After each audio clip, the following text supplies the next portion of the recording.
Hello everyone, this is Fine from Tech Giving Villa. This is another video about the Sony Bravia A90J and the Sony Bravia A95K, which is a qd-oled panel, and A90J is a OLED panel.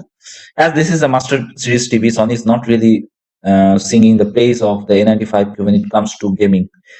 If gaming is really your thing, the A95K is probably not the TV for you, and you should look at the Samsung S95B if you want 4 HDMI 2.1 ports and qd-oled, or the LG G2. If you want the best support for games along with the bright OLED panel, the A95K has a measured input lag of 16.3 millisecond with a 4K 60 signals on gaming.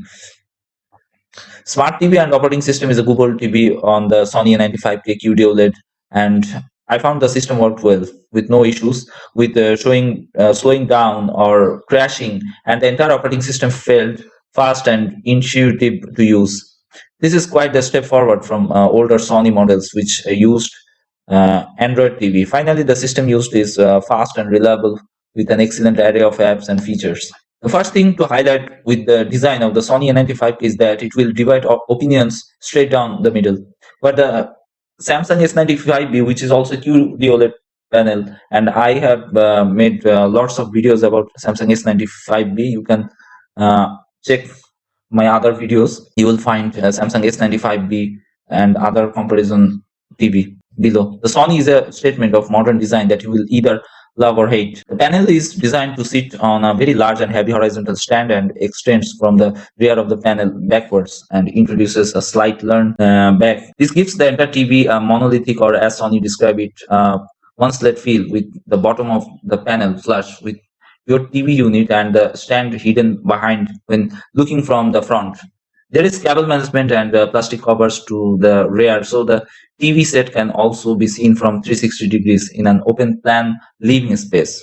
The Sony A95K picture presets to find which is the most accurate to the industry standards out of the box, so I can view content as it was mastered and intended to be seen. The best picture preset for this is custom, as it tries to follow the industry standards and produce image quality that replicates a Sony BVM professional monitor.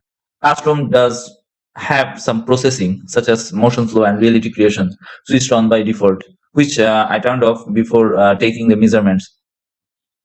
The Recon 709 HD color gamut results are also good for this A95K for color saturation tracking, but there are a few errors seen, especially with red. There is a large oversaturation of red, which appears to be a trait of the qd-oled panel from Samsung, and all other 100% points are slightly over throughout the color gamut.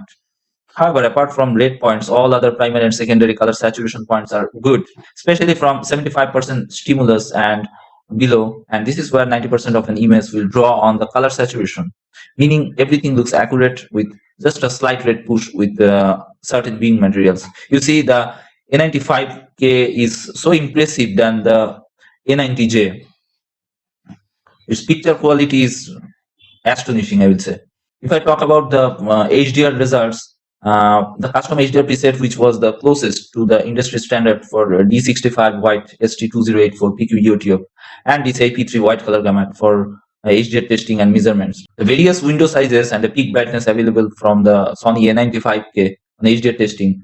Obviously, this is one area where readers like to take notes and compare, but I will point out that there is far more to a good HDR image than just the peak brightness. Our eyes are not good at picking up differences between peak brightness levels. So to your eye, you will not perceive a difference between 800 nits and 900 nits in isolation. There will be variance in the figures posted by different reviews, but just remember that a difference of 900 nits to 980 nits, for example, is just not going to be visible on its own. So don't get fixated on these results. So A95K measures in at 825 nits on a 10% industry standard window and 183 nits on a 100% white window.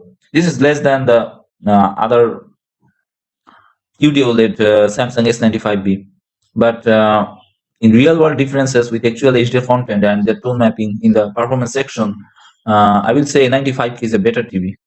The PQ UTF tracking to ST2084 was also good with a slightly darker curve from 200 nits and Again, with the Sony adapting the tone curve through its mapping, this didn't impact the HDR performance at all on gaming, and it's much better than the Samsung approach of over brightening. Detail within peak brightness is retained and with the excellent brightness. The white color gamut performance is also superb from the Sony A95K with the excellent saturation tracking to the standards and a superb color volume performance that gives image quality a slightly better, brighter impact when required. So I will say A95K is a very good TV compared to A90J. And the Sony A95K is stunning when it comes to the panel uniformity being totally clean and without any issues at all. I have no signs of dirty screen effect on this A95K or vignetting to the panel edges, and viewing angles are also excellent with no color shift at all. There are also no signs of banding at any luminance level, with the gray sides looking completely clean. This really is a massive benefit I've seen from both QD-OLED TVs. Video processing has always been a strong point for Sony over the years, and that is certainly a massive plus point here with the A95K QD-OLED. Found the upscaling performance with HD and streaming was superb with natural sharpness and plenty of detail available. Even with reality creation switched off, there is no overlay processed look like the other TV. With lines look sharp, but without any ringing or false edges that hide fine details. Complicated high detail areas are handled with authority and composure with no artifacts introduced by Sony's processing of the lower resolution image to the native resolution of the panel. Even HD content from good sources looks natural and fluid. There is no over sharpening to make images feel falsely sharp. And while initially in comparison you could be mistaken for thinking that the Sony was a little soft in comparison to the Samsung S95B or Sony A90J, this is not the case. If you compare it with the Samsung S95B, that was too sharp and unnatural in comparison to the more natural and fine detailed by Sony A95K. Yes, the splitting hairs is good. On game performance, both are looking good. Motion is another strong area for Sony, and I didn't find any issues with motion flow switched off. Material at 24 FPS was presented with the correct 5:5 pull down with no induced judder or added motion blur. Everything is presented as it should be. Likewise, 50 Hz broadcast is also handled well with no major issues of frame skipping or dropping. Even with content that has fast or frequent edits, those who pick up on the slight judder added by OLED panels due to their incredibly quick response times can add in a custom motion flow setting of low, which gets around this issue without adding soap opera effect that is too obvious. If you must use motion smoothing and motion flow in general, it is one of the better systems available with fewer instances of artifacts seen with fast moving content, and some experimentation will be required to find the sweet spot you are happy with for video based content. For films or low frame rate content, I still recommend leaving motion flow switched off. One thing that has been an issue on the Sony A90J OLED TVs has been an aggressive application of the ABL circuit, which darkens the image to protect the OLED panel from image retention from static logos or images. Had no such issues with the Sony A95K and found the ABL to be very relaxed and unnoticeable overall. This added to the intelligent use of tone mapping, taking advantage of Sony's professional know-how, which means that HDR images in particular look sublime, bright, and incredibly colorful. This is also another advantage of the Sony A95K, as the use of heatsink and dissipation technology means that the ABL can be so relaxed and any retention is dissipated and removed much quicker if it does appear with incredibly bright window patterns. I saw no instances of retention at all with normal HDR content on the Sony. It is this advantage over Samsung that makes Sony stand out with the HDR content in general. Black levels are excellent on the Sony with superb shadow detail retrieval and no signs of black flashings or any issues with low bitrate content. Gamma tracking is good in HDR with just a slightly brighter than standard, just above black performance that will be invisible to the majority of viewers out of the box and is certainly not an issue once calibrated. HDR content looks sublime on the Sony with utterly superb accuracy to the standards when calibrated. The results are incredibly impressive with excellent grayscale and Recon 0.709 color gamut accuracy that gives films a really cinematic feel. The perceived dynamic range and contrast, even with HDR content on an OLED, are impressive.